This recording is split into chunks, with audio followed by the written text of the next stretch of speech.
lo dijo en la primera hora. Muy bien, 7:15. Antes de saludar al economista Marco Flores Troncoso, le envío un fuerte abrazo a Diego Almeida Molina. El día de hoy está de cumple. Cada mañana escucha nuestro espacio. Abrazos, estimado Diego, que le festejen como se merece. Y también quiero enviar un abrazo a mis asiduos oyentes de la provincia del Oro, al Felipe Santos, a Carlita Ibáñez, pero sobre todo a la pequeñita Frida Constanza. Dice: Frida, te ve en la TV y te reconoce siempre. Gracias. Una guagua hermosa, chiquitita. Es el amor de esta linda pareja del Feli con Carlita, así que les envío un abrazo a la distancia y gracias por sintonizarnos. Señor economista Marco Flores Troncoso, analista económico, vocero del Foro de Economía, exministro de Economía y Finanzas. ¿Cómo está usted? Bienvenido. Buenos días, Fabricio. Un gusto saludar a usted y a su audiencia. Aquí a la orden. Gracias a usted por la gentileza. A ver, quiero empezar con un comentario suyo sobre, obviamente, lo más coyuntural.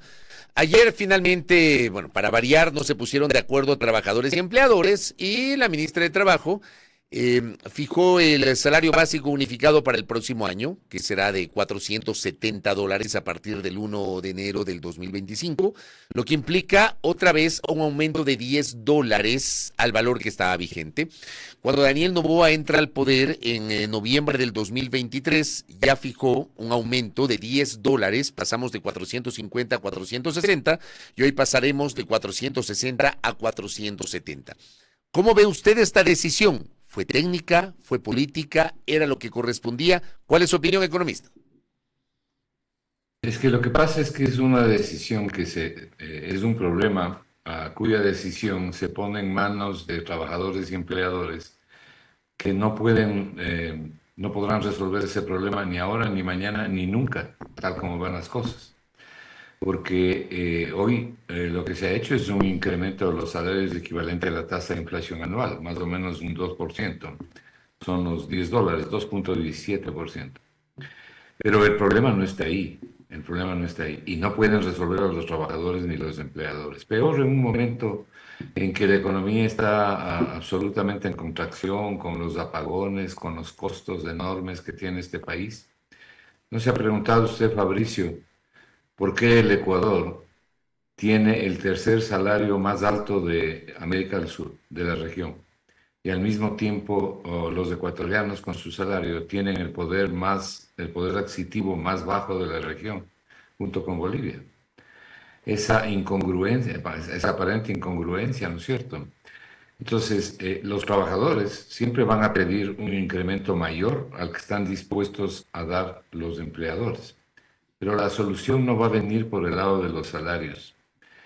El problema del Ecuador es la ruptura de su competitividad y el haberlo convertido en un país extremadamente caro. Este es un país extremadamente caro en relación al ingreso. Aquí en el Ecuador hay costos, precios del primer mundo y salarios del tercer mundo. Sobre todo, hay un poder adquisitivo del tercer y cuarto mundo. Sin embargo, se pagan aquí precios del primer mundo. La raíz del problema, ¿en dónde está? Cuando el Ecuador entró a la dolarización, se produjo, y usted recordará bien, se produjo una depreciación, lo que la gente conoce como devaluación. Ahí sí fue devaluación. Una devaluación de la moneda masiva, gigantesca. Pero luego, en los 3 primeros años de gobierno, nada más, en los 3 primeros años de dolarización, se produjo adicionalmente una depreciación enorme de la moneda de 150%. Y en los siguientes 21 años de dolarización, la depreciación de la moneda por efecto de la devaluación ha estado alrededor del 1,5-2%. Esto le coloca al Ecuador con unos precios extremadamente elevados y el equilibrio entre oferta y demanda se produce con precios en las alturas, pero con cantidades bajas. Es decir, el peor equilibrio posible que se puede dar. Pagamos precios altos por cantidades muy bajas. Esto usted no lo puede solucionar con un incremento de los salarios anualmente, porque los empleadores, en su gran mayoría, no están en capacidad de poder cubrir un incremento sustantivo de salarios. por las razones que le acabo de explicar. Entonces siempre termina el Ministerio del Trabajo de árbitro de esta situación y esto es lo que ha ocurrido el día de hoy. Yo más bien quería invitarle a usted y a su audiencia a preocuparse grandemente con una alerta roja, y mire, le voy a dar esta primicia, con una alerta roja de la propuesta que está anunciando el ministro de Finanzas sobre la reforma tributaria. Eso justamente era mi siguiente pregunta que le iba a hacer. Pero antes de que hable de la reforma tributaria y antes de que genere esta alerta roja, hablando de declaraciones del ministro, el ministro ha hablado de una reforma tributaria para 20 años, ya le voy a pedir su opinión. Antes, el ministro le dijo a la colega Verónica Larrea de Radio Sucesos la semana anterior, frente a una interrogante que le hace Verónica sobre la situación económica, ha dicho el ministro, este año ha sido de sostenimiento de la dolarización que todo el mundo habla, pero casi nadie se da cuenta que se le salvó al país en ese sentido, porque una salida desordenada de dinero sería una de las peores crisis de la historia del Ecuador. Antes habíamos visto la crisis del feriado bancario, pero en ese momento teníamos emisión de sucres. En Sangolquí la máquina para imprimir sucres y pagar a los depositantes. Por responsabilidad, no podíamos hacer un anuncio que el país estaba al borde de salir de la dolarización y de entrar en una crisis del sistema financiero. Yo le pregunto a usted, porque de verdad que esta declaración del ministro llamó la atención, a mí me sigue llamando la atención. ¿Tiene sustento? El país estuvo a puertas de salir de la dolarización, economista. Eso es absolutamente falso. Esa es una declaración absurda, sin ningún contenido ni ningún sustento para poderla lanzar, carente absolutamente de conocimiento económico, simplemente para escandalizar a la gente. Mire, hay una verdad indiscutible. El 23 de noviembre del año pasado se posesiona como presidente el señor Noboa y recibe una economía con un presupuesto del Estado que incluía un altísimo desfinanciamiento. Habían retrasos en los pagos, en fin. La situación de la economía, como lo veníamos diciendo los economistas independientes, era absolutamente lamentable. Eso es verdad. Pero el problema es que durante este gobierno, en el año que ve este gobierno, no se ha cambiado en nada la dirección de la política económica. La primera pregunta que ustedes, los periodistas, creo yo, deberían hacerle al ministro de Finanzas, que dice nomás cualquier cosa, sin ningún sustento, es cómo fue que salvó la dolarización y de qué es lo que salvó la dolarización. Ayer le he escuchado unas declaraciones que ha hecho para los dos principales canales de televisión en el Ecuador, en donde repite lo mismo y dice que la dolarización depende de la Reserva Monetaria Internacional. Eso no lo dice un estudiante de primer nivel de economía. La dolarización no depende de la Reserva Monetaria Internacional. Y luego dice, no se puede tomar dinero de la Reserva porque ese dinero no es del Estado, pertenece a los privados. A ver, vamos con lo primero. En economía hay un poco más de 85 mil millones de dólares. Las instituciones financieras tienen en depósitos alrededor de 70 mil millones, de 50 mil millones de dólares. La Reserva Monetaria está alrededor de 7.600 millones de dólares. ¿Cómo sostiene usted con 7.600 millones de dólares a depósitos por 40, 50 mil millones? Es una solemne tontería, ¿no es cierto? La Reserva Monetaria Internacional en dolarización tiene otra función. Cierto que sirve para regular problemas de liquidez excesiva o iliquidez en determinado momento en el mercado financiero. Pero lo que sostiene la dolarización o no la sostiene es lo que refleja la cuenta corriente de la balanza de pagos, no la Reserva Internacional, no tiene nada que ver. La cuenta corriente de la balanza de pagos es la que mide los ingresos de dólares al país y los egresos de dólares del país.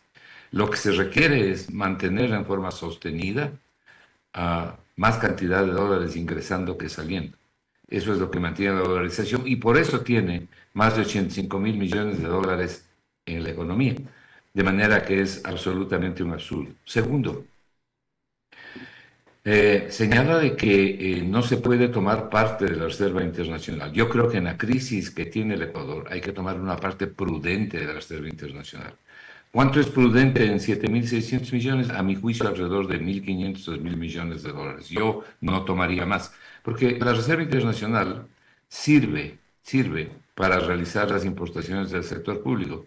Por ejemplo, sirve para comprar en el exterior los combustibles que debe comprar el Ecuador, para pagar la deuda externa, para eso sirve la reserva. No nos olvidemos, Fabricio, que en dolarización las importaciones ya no se realizan con dinero que está en el Banco Central, como ocurría cuando teníamos sucres. La gente llevaba sucres al Banco Central y sacaba dólares para importar. Hoy las importaciones se realizan con la plata de la propia gente, de las propias empresas, con excepción de las importaciones del sector público que le acabo de señalar. Entonces no se puede juntar la una cosa con la otra. Ha dicho el ministro que no se puede tomar dinero de la Reserva Internacional, a pesar de que es una reserva en dolarización. Ahora no se puede tomar porque la ley lo prohíbe, habría que modificar la ley llamada de defensa de la dolarización, que hicieron los mismos neoliberales al final del gobierno de Moreno. Pero no porque, como dice el ministro, la plata pertenece a los privados, pero yo le haría una pregunta. ¿Y la plata que utilizan los bancos privados a quién pertenece? Los bancos privados trabajan con el dinero de la gente. Eso le iba a decir, se supone que esos recursos pertenecen a los depositantes. No se supone, pertenecen a los depositantes. Pero déjeme darle algunas cifras de lo que el ministro debería enterarse. ¿Cuál es el respaldo en liquidez que tienen los bancos privados sobre los depósitos que reciben?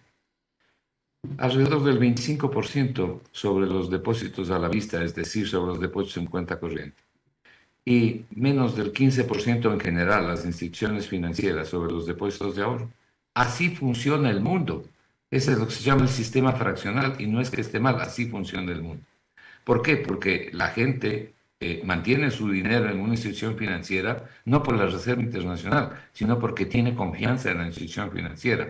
¿Cómo podría usted con 7.000 millones respaldar 80.000 millones? Bueno, esto cae por su propio peso.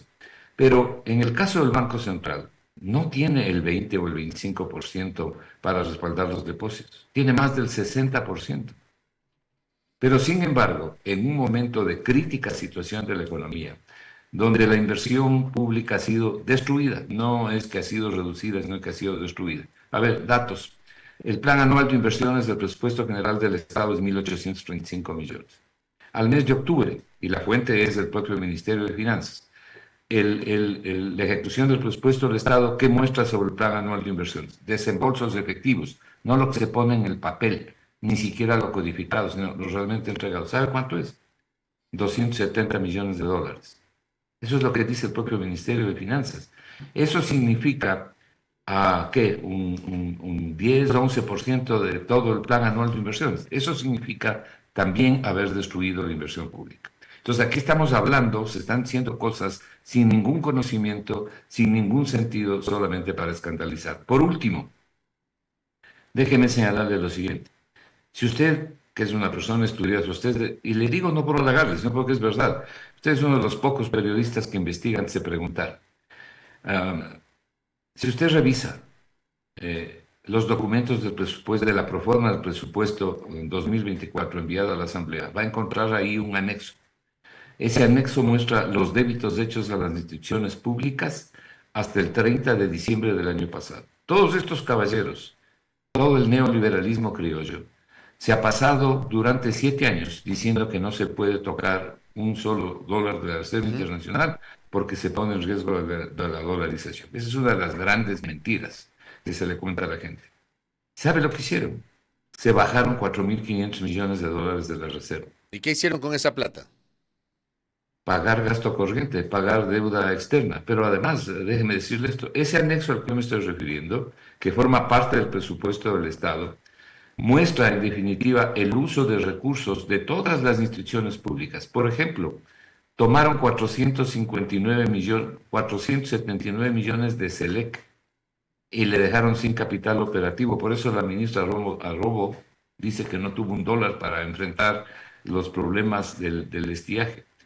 Sacaron 479 millones de la empresa encargada de la seguridad energética del Ecuador y la pasaron a la cuenta corriente del Ministerio de Finanzas. Le sacaron a Petroecuador 1.900 millones de dólares que no han devuelto y le pasaron al presupuesto del Estado. En total, ¿cuánto sacaron? 4.500 millones de dólares. Por eso la Reserva Internacional cayó, pues. Por eso cayó drásticamente a la mitad. Ese dinero eso es lo que llama el ministro haber puesto en orden las cuentas fiscales, pasar de un bolsillo a otro. Ese dinero sirvió para pagar la deuda y para cumplir con determinados pagos que tenía el presupuesto del Estado. Y así llegaron al presupuesto del año 2024, que es un presupuesto masivamente sostenido con deuda pública. El incremento que usted ahora observa en la Reserva Internacional se debe exclusivamente al incremento de la deuda pública. En lo que va del gobierno del señor Noboa, la deuda pública del Ecuador se ha incrementado en alrededor de 5.300 millones de dólares. El 80% de esa deuda pública, el 90% de esa deuda pública, de la deuda pública total, que está en 87.000 millones de dólares. El 90% de esa deuda pública de 87.000 millones de dólares la debe pagar el presupuesto del Estado. Y en el periodo del señor Noboa hasta el mes de octubre, la deuda pública se ha incrementado, como le digo, en 5.300 millones. ¿Ese incremento de la deuda pública que usted señala está atado a los recursos que hemos recibido del Fondo Monetario Internacional?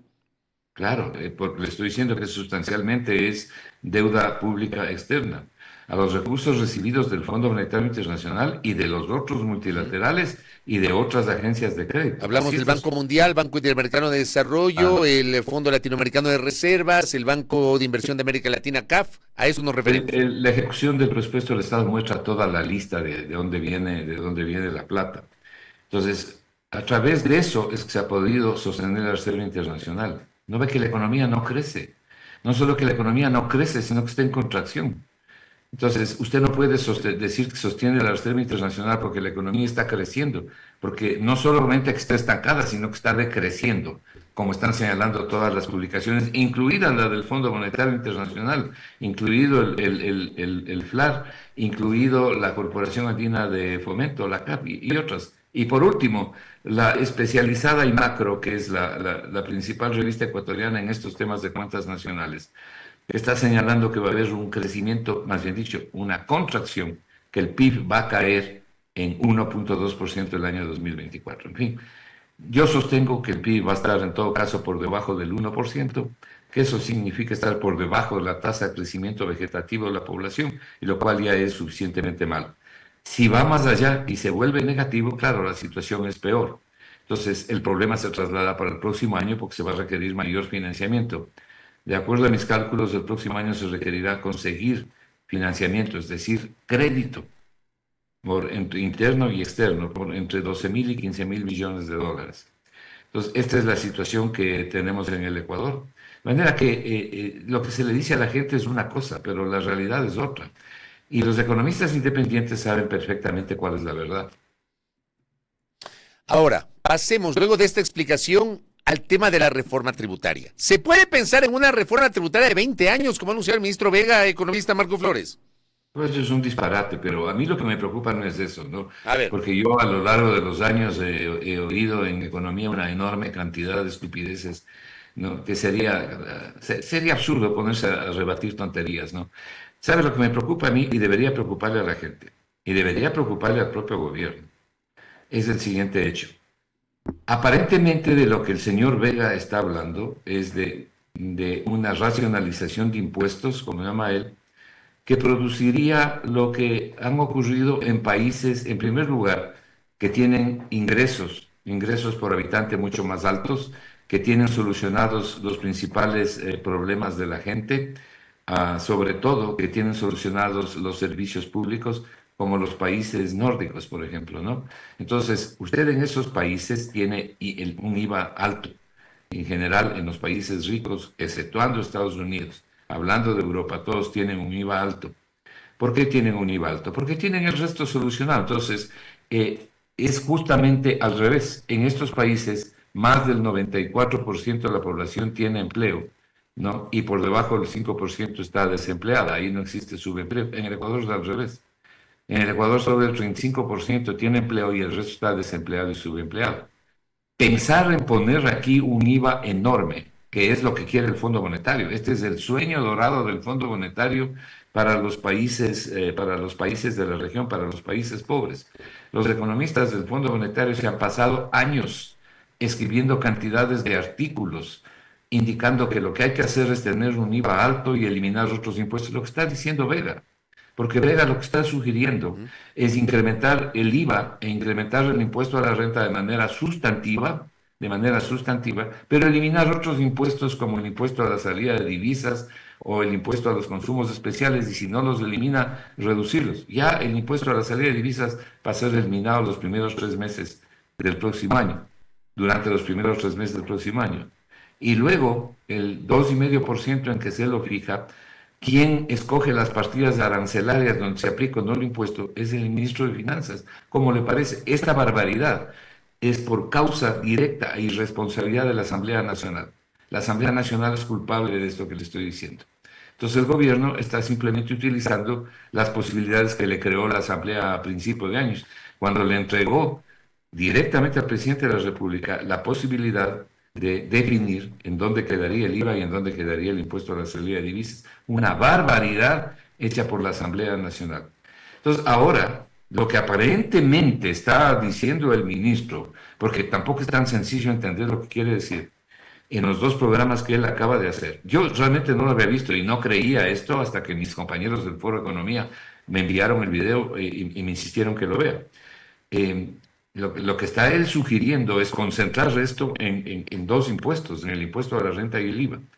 Y esto es absolutamente destructivo para la economía ecuatoriana, porque sería, en caso de aplicarse esta reforma en esos términos, sería absolutamente destructivo para la economía ecuatoriana y sobre todo para los pobres. Porque en el Ecuador más del 80% es consumo, es decir, más del 80% del PIB es consumo. El IVA es un impuesto al consumo, pero es un impuesto al consumo que afecta todo el proceso productivo. El carpintero que está haciendo una mesa o que está haciendo una silla paga IVA sobre los clavos, sobre la cola, sobre la pintura, sobre la madera, en fin. Es todo el proceso productivo que acumula IVA. En segundo lugar, el IVA es un impuesto, y aquí radica la perversidad de ese impuesto en países pobres, donde usted tiene una enorme desigualdad económica, una enorme desigualdad social. La perversidad del impuesto radica es que es absolutamente regresivo en función del ingreso. No ve que los ricos y los pobres pagan el mismo IVA. Entonces, el que gana $500 va a pagar el mismo IVA que el que gana $5,000 o el que tiene otro tipo de ingresos. Esa es la regresividad del impuesto. Cuando usted sube el IVA a una población, y peor a los niveles que se suben en este tipo de países para concentrar los impuestos en el IVA, como Argentina, pues la Argentina de Milei, ¿no? El 30% de los ingresos tributarios son por el IVA, ¿no? Están concentrados en el IVA. ¿Y quiénes son los mayores perjudicados? Las personas de menores ingresos. Esos tienen que degradar su consumo. ¿No ve que aquí en el Ecuador, de acuerdo al INEC, más del 40% de la población ecuatoriana no tiene ninguna capacidad de ahorro? Entonces, si usted le va a matar con un IVA enorme o con un IVA grande y dice que le va a compensar eliminando otros impuestos de menor importancia, que no lo compensa, no en un país como Ecuador. Eso puede hacer usted en Noruega, pero no en el Ecuador. Eso puede hacer usted en Dinamarca, pero no en el Ecuador. Entonces, lo que va a pasar es que impacta directamente sobre el consumo de las personas que no tienen ahorro para defenderse de un IVA más alto. Pero ¿sabe qué? Cuando ocurre el tema del IVA, ¿no? Aquí se trata de instalar por parte de algunos sectores la narrativa de que Ecuador pagaba o paga el IVA más bajo de la región, ¿no? Y comparan con el IVA que se paga en México, el IVA que se paga en Brasil, economista. Esa es otra tontería. Eso es desconocer totalmente los principios básicos de la economía. Y le explico brevemente por qué. Usted no puede comparar un IVA dolarizado, ¿no? Donde usted tiene una moneda dura como el dólar, en el caso del Ecuador, que no se deprecia pues diariamente como se deprecia el peso argentino. Es decir, no hay forma de comparar el IVA que usted paga en dólares con el IVA que usted paga en pesos o en cualquier otra moneda que está sufriendo depreciación diaria. Porque los ajustes en los salarios y los ajustes en los precios en una moneda propia que se deprecia son muchísimo más altos que los que tiene el Ecuador con una moneda dura como el dólar. Entonces usted no puede comparar papas con piscinas, ¿no? Ni puede comparar chicles con automóviles, ¿no? Esta es una enorme tontería que se suele decir aquí en el Ecuador, pero el Ecuador tiene uno de los IVAs más bajos de la región. ¿Y Estados Unidos? ¿Y Estados Unidos, que es de donde viene nuestra moneda? No, ¿acaso el IVA en Estados Unidos, que ni siquiera es el IVA, ¿no? Sino el impuesto sobre las ventas, ¿no? Que no es tan grave como el IVA, ¿no? El impuesto sobre las ventas en Estados Unidos en promedio es 7%, 7-8%. Aquí en el Ecuador nosotros tenemos un IVA del 15% con una economía que genera en un salario básico de $460 y con unos precios que, como le dije hace un momento, en bienes y servicios pertenecen al primer mundo. ¿Cuánto cuesta ir donde un médico? ¿Cuánto cuesta la consulta? ¿Cuánto cuesta ir donde un dentista? ¿Cuánto cuesta llamarle a un plomero a que le arregle una tubería? Eso usted tiene que pagarlo con un ingreso per cápita de los ecuatorianos, que resulta que ha retrocedido 12 años el ingreso de los ecuatorianos. Entonces, este tipo de medidas no se pueden aplicar en países como el Ecuador, donde usted tiene 65% de desempleo y subempleo, una lamentable distribución del ingreso, una desigualdad y una inequidad marcada. Ahora, tampoco puede pedirles a los empresarios que solucionen el problema aumentando drásticamente los salarios, porque no tienen capacidad, la mayoría no tiene capacidad para hacerlo, pues simplemente quebrarían. ¿Por qué? Porque lo que usted tiene que hacer para dejar más dinero, más poder adquisitivo en manos de las familias ecuatorianas, lo que tiene que hacer es tener una buena economía para recaudar más y bajarles los impuestos. Cuando usted baja los impuestos porque tiene una economía sana, entonces la gente tiene mayor capacidad adquisitiva. Eso no se puede lograr a final de año entre trabajadores y empleadores cuando tienen que fijar el salario básico unificado. Espero que quede claro. Correcto, economista. Muy interesante charla y le comprometo para seguir conversando de temas económicos. Usted lo expone con maicitos, como se dice popularmente, y nos ha explicado, digamos, varios tramos de lo que está ocurriendo ahora mismo en la economía. Un abrazo, economista. Saludos cordiales para todos. Gracias al economista Marco Flores Troncoso del Foro de Economía, exministro de Economía y Finanzas, además, y analista económico, haciendo una mirada crítica. Primero ha dicho que no hay tal de que la dolarización estaba en peligro, estaba en riesgo, como ha dicho el ministro de Economía y Finanzas, y también ha sido crítico sobre esta intención de impulsar una nueva reforma tributaria. Por supuesto, una reforma tributaria tiene que pasar por la Asamblea Nacional, pero también nos ha puesto en claro, y este detalle, ¿no? La legislación a partir de la reforma tributaria que fue aprobada en febrero pasado y que supuso el aumento del IVA, establece este margen de discrecionalidad para que el Ejecutivo pueda elevar el IVA entre el 13 y el 15%, que también lo ha señalado acá. Gracias a Carlos de Tomaso, que también dice buena entrevista, le envío un abrazo a la distancia. Primera plana, todas las noticias, todas las voces.